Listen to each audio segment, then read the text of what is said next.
Je m'appelle Élie et je voudrais vous partager quelques réflexions de la parole de Dieu avec vous en ce jour, dans cette période de crise que nous traversons. Quand je pense à ma détresse et à ma misère, à l'absinthe et au poison, quand mon âme s'en souvient, elle est abattue au-dedans de moi. Voici ce que je veux repasser en mon cœur, ce qui me donnera de l'espérance. Les bontés de l'Éternel ne sont pas épuisées. Ses compassions ne sont pas à leur terme. Elles se renouvellent chaque matin. Oh, que ta fidélité est grande. L'Éternel est mon partage, dit mon âme. C'est pourquoi je veux espérer en lui. L'Éternel a de la bonté pour qui espère en lui. Pour l'âme qui le cherche, il est bon d'attendre en silence le secours de l'Éternel. Il est bon de silence, c'est-à-dire ne pas murmurer, ne pas se plaindre, ne pas crier, ne pas parler négativement. C'est attendre dans la contemplation, attendre dans l'adoration, attendre dans la reconnaissance, attendre dans l'obéissance. Jérémie s'est lamenté pendant longtemps jusqu'à ce qu'il se rende compte que ce n'était pas la bonne manière, ce n'était pas la bonne façon de se prendre dans cette situation. Il a dit, voici ce que je veux repasser dans mon cœur. Ce qui te donnera de l'espérance, ce n'est pas voir les côtés négatifs de la situation que tu traverses. Ce qui te donnera de l'espérance, ce n'est pas ce que tu entends du monde. C'est de mettre sa confiance en Dieu dans cette période. Ce qui te donnera de l'espérance, c'est de te confier en Dieu. C'est de contempler, c'est de repasser devant toi, oui, la fidélité de Dieu. C'est de déclarer que Dieu est l'Éternel, Dieu est ton partage. Ne laisse pas ton âme te conduire dans la mauvaise direction. Ne laisse pas ton âme te conduire ailleurs que dans la présence de Dieu.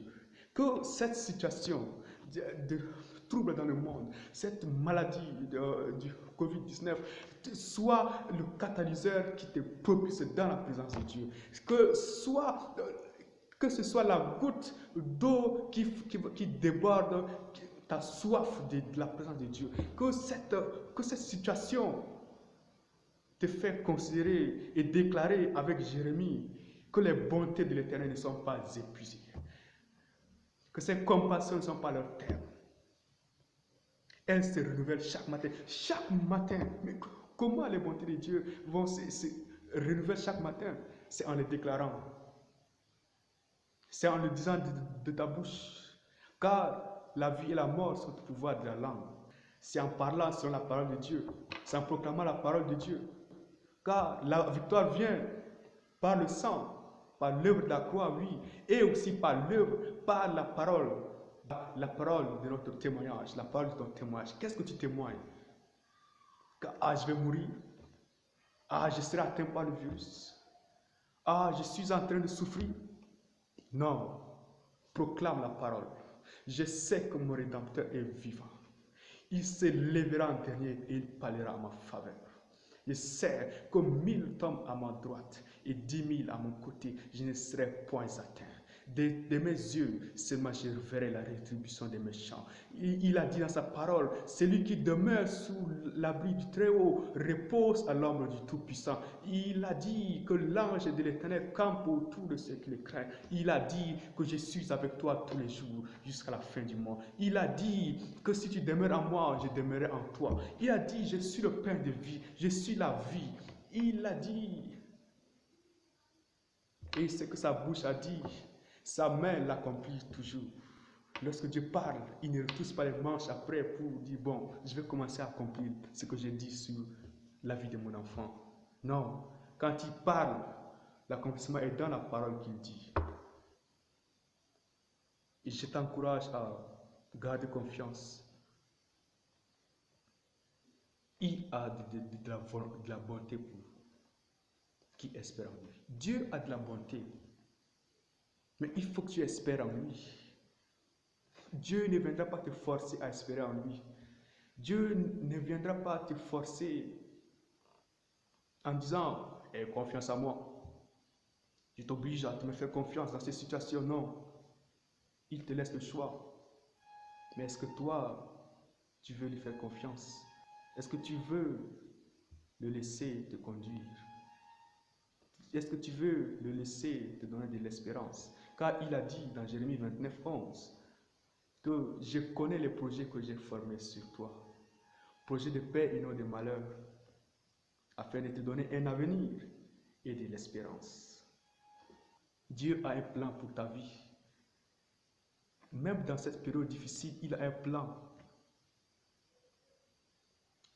Cherche-le dans la prière, dans la méditation de sa parole, dans l'obéissance, dans la communion par son esprit. Et je crois, je suis certain que Dieu est en train de construire des souvenirs positifs dans ta vie pour le futur. En ce moment, tu es dans la peur, tu es désespéré.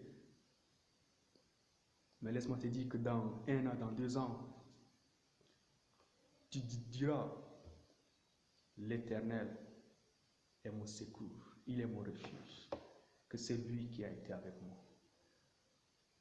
Que même les circonstances dangereuses et mauvaises, il les a transformées en de bons souvenirs pour moi.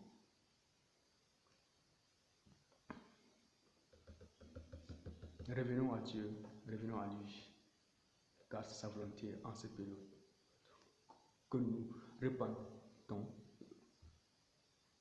Père, nous te remercions pour ce moment de partage, d'amour et de sagesse. Merci pour ce temps difficile. Merci pour le souvenir que tu as en train de construire en nous.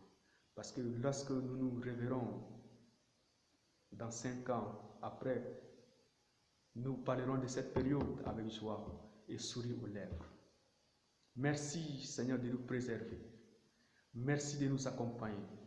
Merci de nous enseigner et de nous instruire par ta parole. Ô Saint-Esprit, en cette période, attire-nous au travers du voile. Forme en nous davantage Christ. Donne-nous de connaître davantage Dieu et de communier avec toi. Gloire et honneur à toi, dès maintenant et à toujours, au siècle des siècles. Amen. Soyez bénis, que Dieu bénisse votre journée, que vous êtes sous sa protection, sa main est sur vous et rien ne vous atteindra, vous ne serez point atteints. Parce que ceux qui espèrent en Dieu auront les récompenses.